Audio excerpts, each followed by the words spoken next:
विकासच करत नाही. आपण बुद्धी गहाण ठेवतो, बुद्धी गहाण ठेवतो, ह्या बुद्धीला शार्प करत नाही. आणि या बुद्धीला शार्प करायचं असेल तर आपल्याला वाचलं पाहिजे. हा जो ज्यू समाज आहे ना, यांच्या धारणा काय सांगतो, ही लोक नशीब मानत नाहीत, ही लोक प्रारब्ध मानत नाहीत, ही लोक पुनर्जन्म मानत नाहीत. आणि आम्ही मात्र माझ्याच नशिबाला असं आलं, मला क्लासमधलं प्रमोशन लवकर मिळालं नाही, चिम्याला मिळालं, गोम्याला मिळालं, मला माझ्याच नशिबाला असं आलं, माझ्याच प्रारब्धात असं आहे म्हणतो ना. हे शब्द, हे जे सगळे शब्द आहेत ना, हे मानसिकदृष्ट्या आपल्याला कमकुवत करतात.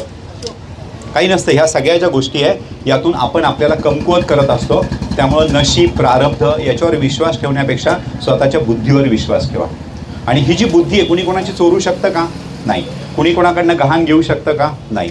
या बुद्धीचा विकास तुम्हाला करणं खूप गरजेचं आहे. आपल्याकडे विशेषतः महिला वर्गासाठी मी सांगतो, जे आध्यात्मिक स्कॅन्डल होतात ना सगळे, जे मोठमोठे, मी नावं घेत नाही, याच्यामध्ये महिला वर्ग बळी पडतो.